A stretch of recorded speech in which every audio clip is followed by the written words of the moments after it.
The morning began like any other, quiet and predictable, which was exactly how he preferred it.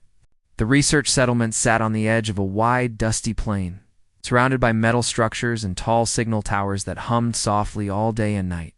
From a distance, it looked calm and organized, but inside, it was full of tension. Humans and alien visitors worked side by side, trying to understand each other without making mistakes that could cause conflict. He had learned early that the safest way to survive here was to keep his head down and follow routines. He had been stationed at the settlement for nearly 2 years. His job was not glamorous. He handled schedules, transport lists, supply records, and coordination between human staff and visiting species. He liked it that way. The less attention he drew, the easier life became. He believed that most trouble came from standing out too much. That morning, he was reviewing shipment data on a wall screen when a message arrived from administration. It was short and direct, asking him to attend a cultural introduction meeting in conference room C. He sighed quietly. These meetings usually meant sitting through polite explanations about alien customs, most of which sounded harmless but carried hidden rules. Still, refusing was not an option. When he entered the room, several people were already seated. A few human officials, 2 translators, and 3 members of a newly arrived alien species. He had read about them briefly. They were called the Kishari, a fox-like species known for their intelligence and calm nature. According to reports, they valued observation and patience more than direct speech. His eyes were drawn to one of them immediately, though he did not know why. She stood slightly apart from the others. Her posture was relaxed, her long ears tilted slightly back, and her eyes followed everything in the room with quiet focus. Her fur was a mix of soft silver and deep amber, and her movements were smooth, almost careful, as if every step had meaning. He reminded himself not to stare. Staring was considered rude by many species. The meeting began with standard introductions. Names were exchanged, roles explained, and expectations outlined. When it was his turn, he spoke briefly, stating his position and responsibilities. He noticed, without looking directly, that the alien woman's eyes rested on him longer than on the others. He assumed it was coincidence. As the discussion continued, she shifted closer, just a small step, but enough for him to notice. He felt a strange discomfort, like someone standing too close in an empty room. Still, he said nothing. He told himself it was a cultural difference.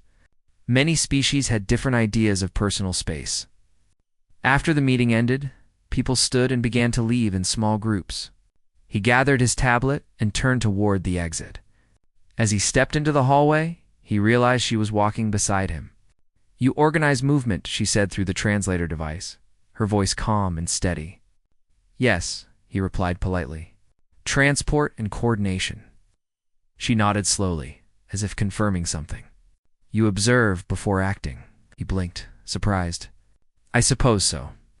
This time, she looked directly at him, her gaze steady but not aggressive. "That is a valued trait." He gave a small, awkward smile, unsure how to respond.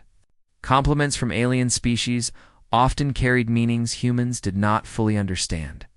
They reached an intersection where their paths should have separated. He stopped, expecting her to turn away. She did not. Instead, she paused beside him, silent, watching. After a moment, he cleared his throat. "Well, I should get back to work," yes, she said. "I will remain nearby." Nearby. He walked away, feeling a strange tension in his chest. All day he tried to focus on his tasks, but small details kept pulling his attention away. When he looked up from his screen, he sometimes caught sight of her across the operations floor. She was not doing anything obvious. She would simply stand, observe, and then move on. At first, he assumed she was learning the layout of the settlement. That was normal. New species often took days to adjust. But as the hours passed, he noticed a pattern. Wherever he went, she was never far. During lunch, she stood near the far wall of the dining area, eating slowly, her eyes drifting toward his table. When he went to the storage wing to check inventory, she appeared moments later, examining equipment nearby. There was no direct interaction, no words exchanged, but the presence felt constant. By By the end of the day, his calm routine felt disturbed. That evening, he returned to his small living quarters, hoping for rest. The room was simple, clean, and quiet. He sat on his bed and tried to reason with himself. He was overthinking things. Cultural exchanges were complicated. Observation was part of learning. There was no reason to feel uneasy. The next day, it continued. She appeared during morning briefings, standing just close enough for him to notice. When he moved to a different workstation, she adjusted her position without comment. Once, when he dropped his tablet, she bent to pick it up before anyone else could react.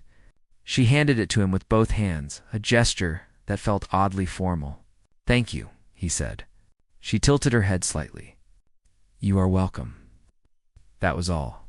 Other humans began to notice. A coworker leaned over during a break and whispered, "You know she's been watching you, right?" He shrugged. "She's probably just curious. About you." He laughed it off, but the words stayed with him. Later that afternoon, he finally decided to ask. They were standing near a viewing window overlooking the plain outside. The settlement lights reflected faintly on the glass. He said. She turned toward him fully now, her attention focused. "You may. I've noticed you've been spending a lot of time nearby," he said carefully. "Is there something you need?" "Some information." She considered this for a moment. "I am learning." "Learning what?" He asked. "You." She replied simply.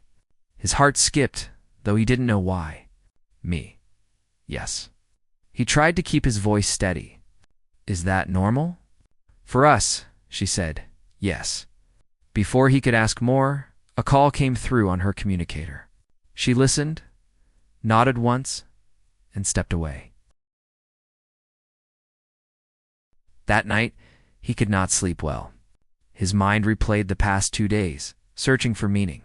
He had done nothing unusual. He had followed rules, kept distance, remained polite. Still, something was happening around him, something he did not fully understand.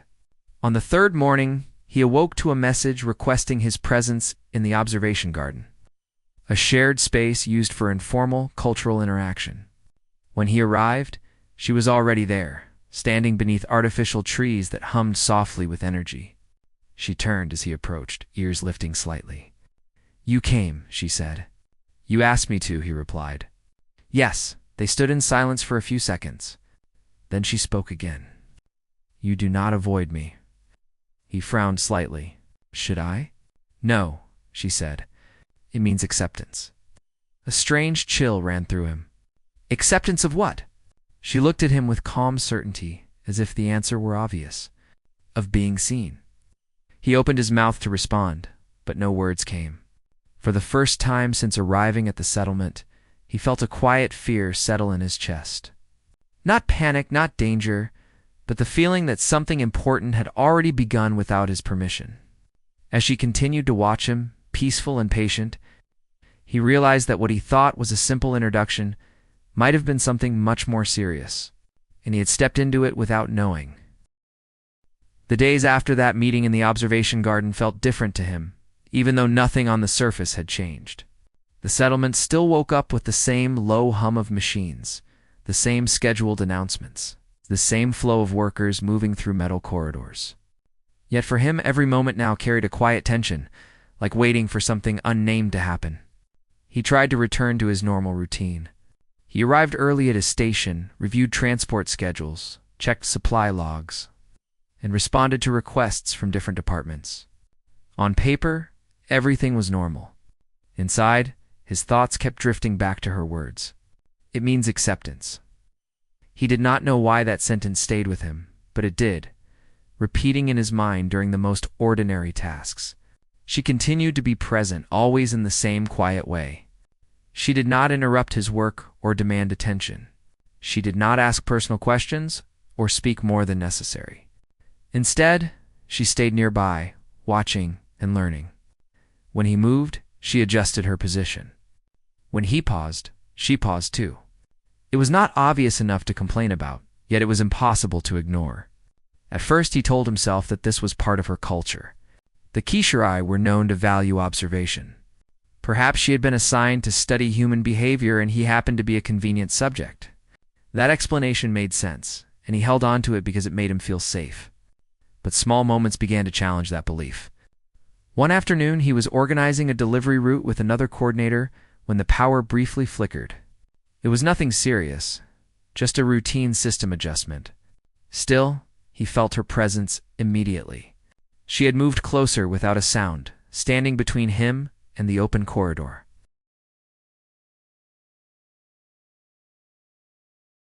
"It is stable," she said softly, as if reassuring him.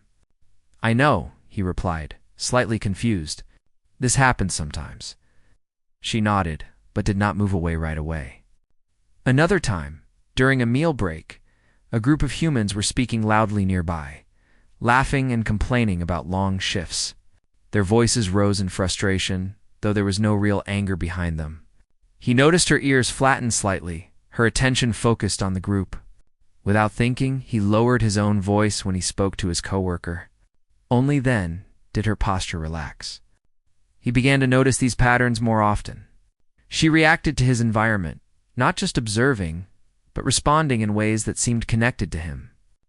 One evening, he stayed late to finish a report. Most of the lights in the operations wing were dimmed, leaving only emergency panels glowing along the walls. As he packed up his things, he saw her standing near the entrance, waiting. "You work beyond the required time," she said. "Someone has to," he replied with a tired smile. She tilted her head. "You do not complain. There's no point," he said.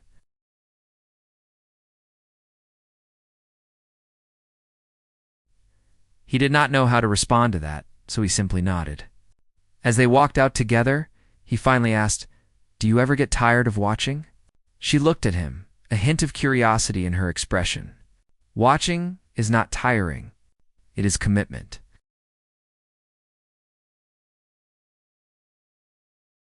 Commitment to what? She did not answer right away. Instead, she looked ahead, then back at him.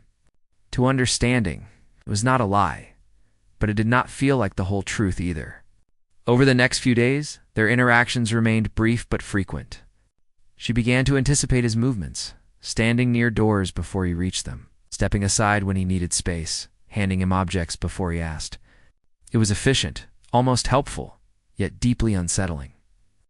He felt as if his habits were no longer private. He spoke to a cultural liaison about it, careful not to sound accusatory. The liaison listened patiently and then smiled. "Kishari's social behavior can feel intense," the liaison said. "Observation is their way of showing respect." "Respect," he repeated. "That's all?" "For them, respect can mean many things," the liaison replied. "But if she hasn't violated any protocols, there's no cause for concern." That answer did not comfort him. One afternoon, he decided to test something. During his break, he changed his routine and walked toward a rarely used viewing deck. He expected to be alone. For a few minutes, he was. He leaned against the railing and looked out at the wide, quiet plain beyond the settlement. Then he heard soft footsteps. She stopped a short distance away, not too close, not too far. "You altered your path," she said. "I needed some air," he replied. She nodded. "I adjusted to what?" he asked, though he already suspected the answer. "To remain in range," she said calmly.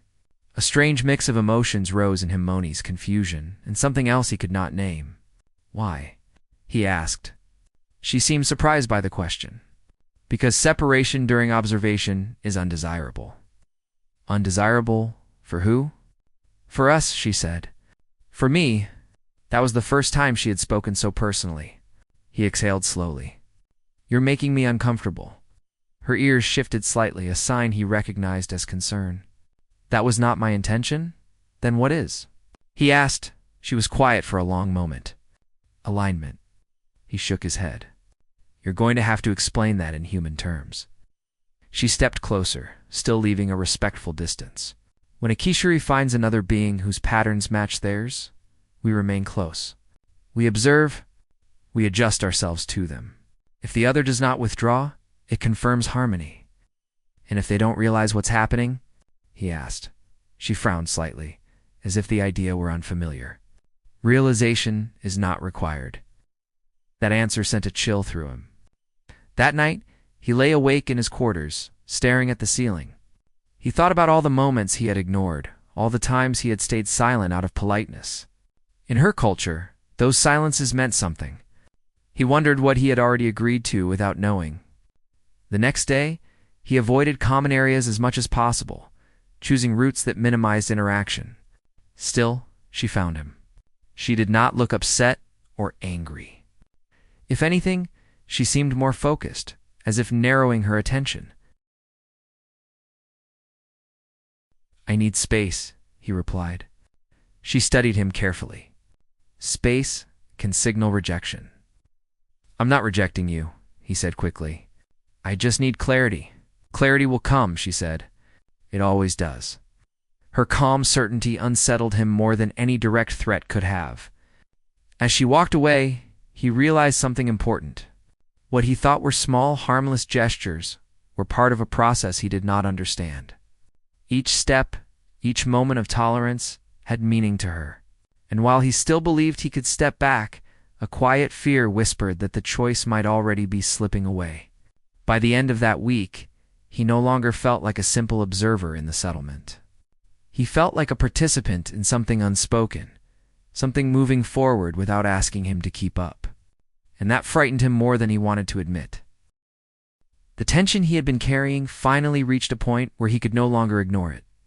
Every day felt heavier than the last, as if invisible threads were tightening around his life. He was still doing his job, still following routines, but the sense of control he once had was fading. He needed answers, real ones, not half explanations wrapped in calm voices. He decided that avoiding the truth would only make things worse. That afternoon, he sent her a message through the shared communication system, asking if they could speak privately. He chose his words carefully, keeping them neutral and respectful. The reply came almost immediately. "Yes," she wrote. "I have been waiting." That sentence alone made his hands feel cold. They met in a quiet room used for cultural discussions, a neutral space with soft lighting and simple seating. Large windows showed the artificial sky above the settlement, glowing faintly with programmed light. When he entered, she was already there, standing still, her posture calm and attentive. "You wanted clarity," she said. "Yes," he replied. "I need to understand what's happening." She gestured toward the seating area, and they sat across from each other. For a moment, neither spoke. Then she began, her voice steady and measured. "In your culture," she said, "connection is spoken. It is named, it is decided quickly." He nodded. "Usually, yes." "In ours," she continued, "connection is shown. It is gradual. It is proven through time." "Proven how?" he asked. "Through presence," she said. "Through consistency." His chest tightened. "Adjustment to what?" "To each other," she replied. "Two shared patterns." He leaned forward slightly. "And when does this connection begin?" She looked at him with calm certainty. "It already has." The words landed heavily between them. "I never agreed to anything," he said quickly. "I didn't even know there was something to agree to." She tilted her head, clearly confused. "You did not withdraw." "That's not agreement," he said. "That's politeness." She was silent for a moment, as if processing this idea.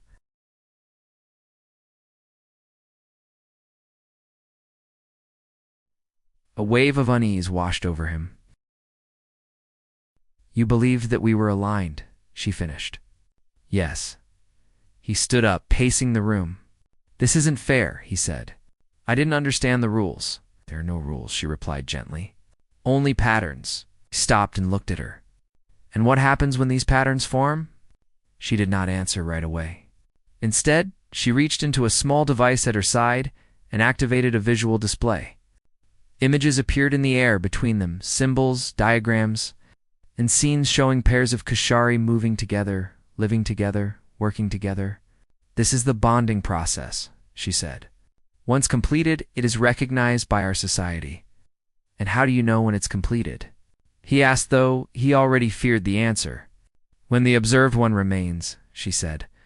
when they do not leave, when they allow the watcher to stay. His heart pounded. So because I didn't push you away, you confirmed the bond, she said calmly. He felt dizzy. You can't be serious. I am, she replied. This is how foxes choose mates. The words echoed in his mind, sharp and clear. Mates. He sank back into his chair, his thoughts racing. You're telling me that by being polite, by not wanting to offend you, I've somehow entered a bond I never wanted. She watched him closely now, concern visible in her eyes. I did not intend harm, she said. Among my people, this is honor. I don't doubt that, he said, his voice strained.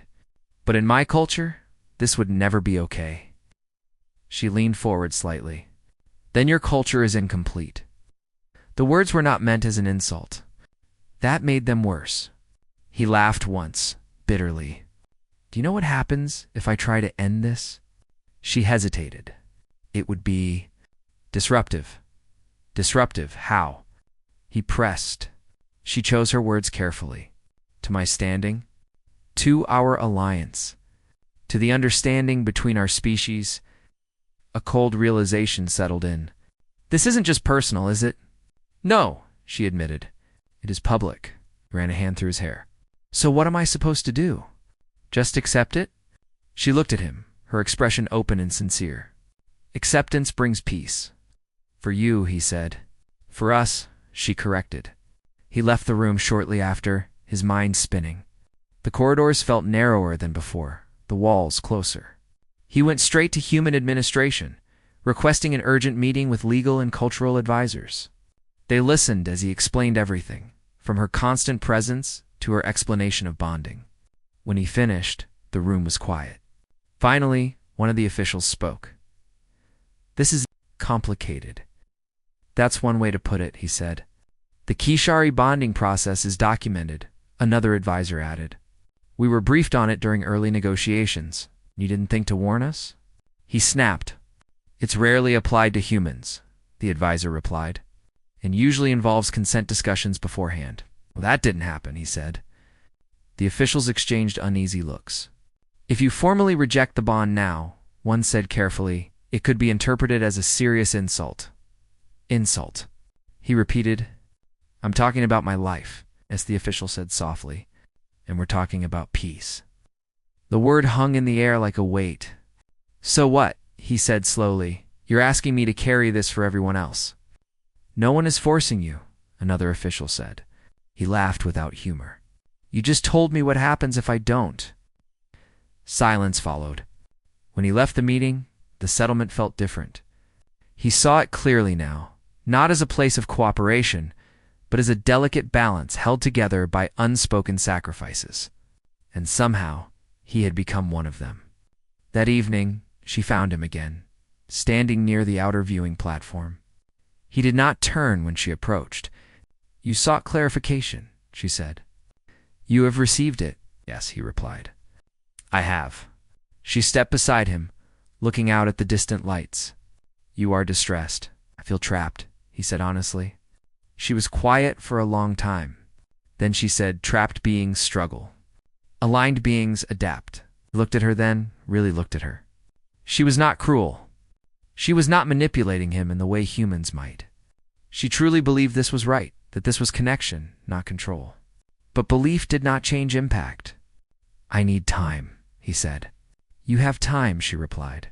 The bond does not disappear. That sentence stayed with him long after she left. The danger was not her intentions or her culture. The danger was the space between cultures, where meaning shifted silently, and where a person could lose their freedom without a single threat being spoken. And he knew, with a certainty that scared him, that whatever came next would not be easy.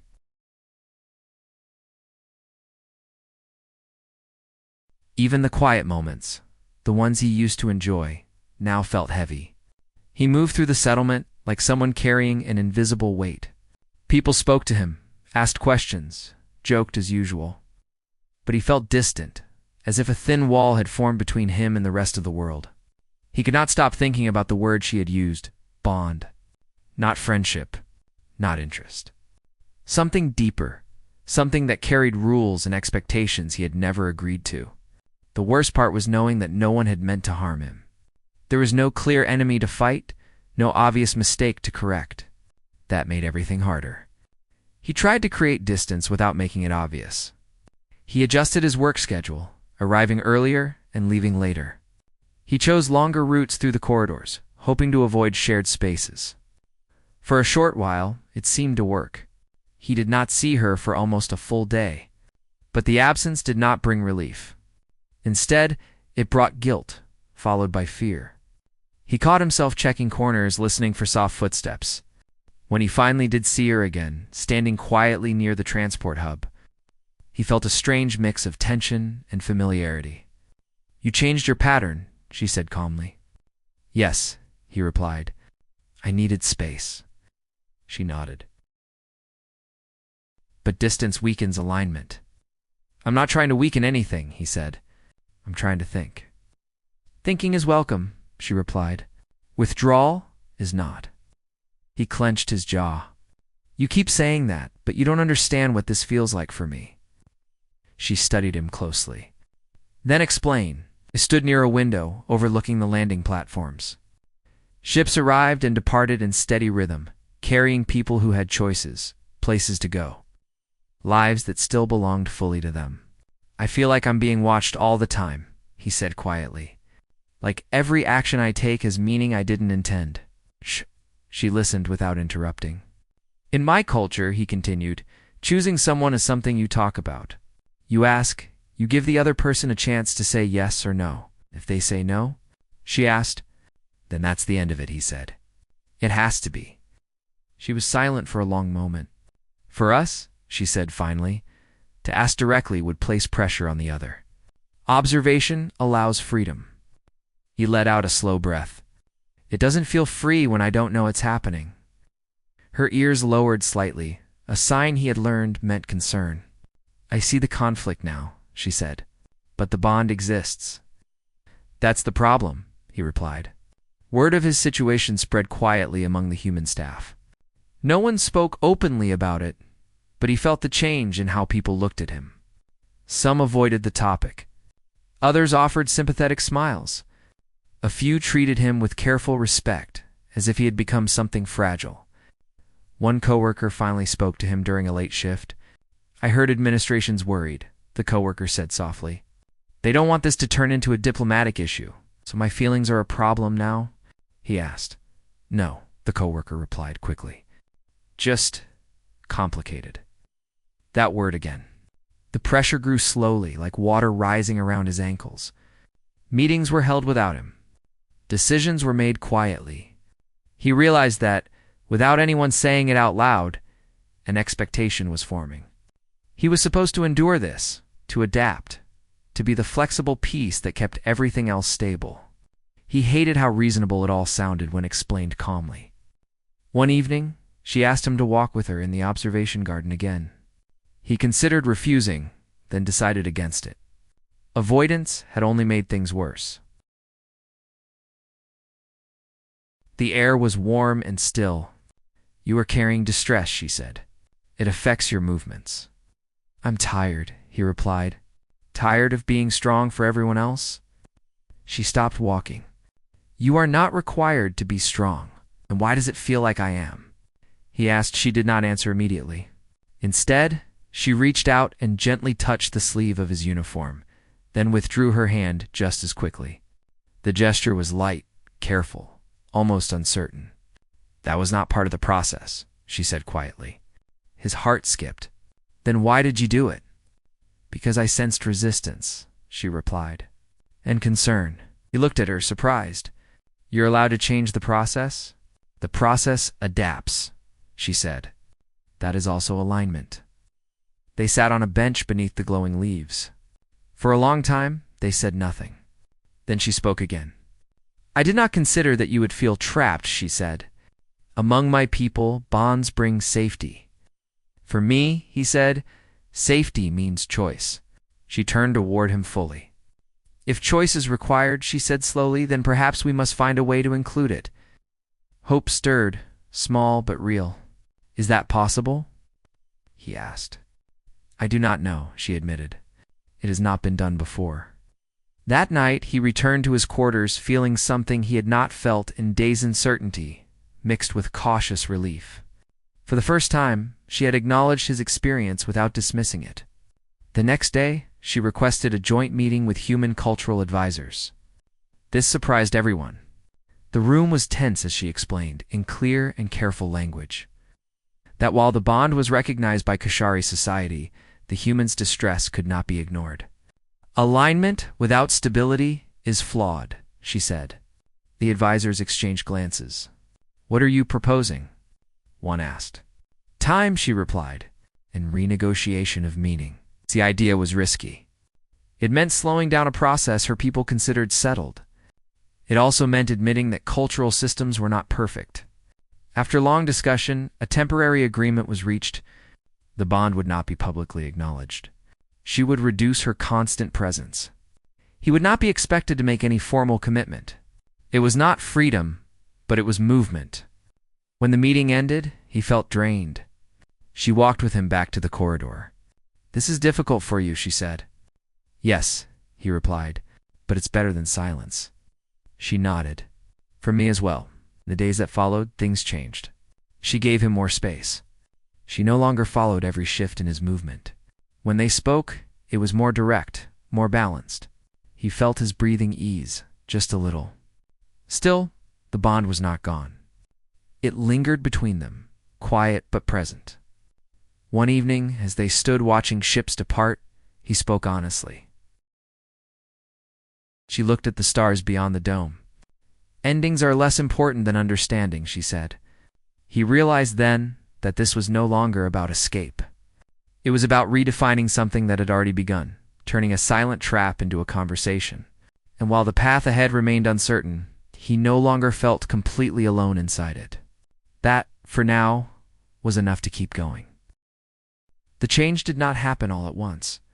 It came slowly in small moments that were easy to miss if someone was not paying attention. He noticed it first in the mornings. The settlement still woke with the same soft, mechanical sounds, but his chest no longer felt tight the moment he opened his eyes. The fear was still there, but it was quieter now, no longer shouting inside his thoughts. She kept her word. She did not remain constantly near him anymore. Sometimes an entire day passed without seeing her, and when they did meet, it felt intentional rather than unavoidable. That difference mattered more than he expected. It gave him space to think, to breathe, to remember who he was before all of this began. At work, people slowly returned to treating him normally. The careful looks faded. The silence around the topic grew less heavy. Administration did not speak about the bond unless necessary, and when they did, they used neutral language. It was not solved, but it was no longer ignored either. One afternoon, she asked if they could talk again, just the two of them. This time he did not feel fear when the message arrived. He felt cautious but calm. They met near the outer viewing platform, where the lights of distant stars reflected on the curved glass. Ships moved silently beyond the barrier, following paths that had been decided long before. I have been observing less, she said. Thank you. Distance feels unnatural to us. I know, he said gently, but it's necessary for me, she nodded. I understand that now. They stood side by side, not too close, not too far. The balance felt right. I have been thinking, she said after a while, about choice. He turned to look at her. And in my culture, she continued, we believed choice was proven through behavior alone. But I see now that silence can hide fear, he swallowed. Sometimes silence is just survival. She looked thoughtful. Hearing her say that meant more than he could express. It was not an apology in human terms, but it was close. What happens now? He asked. Among my people, she said slowly, once a bond begins, it is expected to continue. But expectation is not the same as truth. And truth is, he asked, that you are not an object to be aligned with, she said. You are a person. Something loosened inside him at those words. Over the following weeks, they began something entirely new. They talked. Not through observation or implication, but through words. Simple, direct words. He explained human ideas of partnership, of agreement, of the right to step away without punishment. She explained Kishari ideas of harmony, of long attention, of choosing carefully by watching rather than asking. There were moments of confusion, but there was also respect. Human advisors and Kishari elders were brought into the discussion. What had started as a private misunderstanding slowly became a larger conversation about shared rules, not just between two people, but between two species trying to coexist without harm. Traditions were questioned. Assumptions were challenged. Some resisted the change, arguing that old ways had worked for generations. Others listened. Through it all, he remained careful not to let himself disappear again. He spoke when something felt wrong. He asked questions even when his voice shook. Each time he did, the fear lost a little more power. One evening, after a long day of meetings, they sat together in the observation garden. The artificial leaves above them glowed softly, casting gentle light on the path. "I want to ask you something," she said. He nodded. "Go ahead." "If you had known from the beginning," she asked, "what my presence meant, would you have chosen differently?" He thought about it honestly. "I don't know," he said, "but I should have had the chance to decide." She accepted that answer without argument. "I wish to ask properly," she said then. He looked at her, surprised. "Ask what?" "If you wish to continue knowing me," she said, "not as a bond, not as an obligation, but as two individuals learning." There was no pressure in her voice, no expectation hiding behind calm certainty, just a question. He felt the weight of it, but also the freedom. "I can choose that." "Then this time," she said, "it begins with consent." The settlement did not change overnight. Cultures rarely do, but something important had shifted. New guidelines were drafted. Cultural briefings became more detailed. Presence was no longer assumed to mean permission. For him, life slowly returned to something like normal. He worked, rested, laughed with coworkers again. The fear that once followed him faded into memory, a reminder rather than a shadow. He and she continued to meet, sometimes often, sometimes not at all. They learned each other's rhythms, not by watching silently, but by asking and listening. Some days were easy. Others reminded them how different they truly were. But now, difference did not feel like a trap. One night, as they watched a ship disappear into the dark, he spoke quietly. "I used to think I was stuck, and now?" she asked. "Now I think I was unheard," he said. "That's not the same thing." Being heard changes everything. He did not know what the future would bring. Perhaps their connection would deepen. Perhaps it would slowly fade into something simpler. What mattered was that whatever came next would be chosen, not assumed.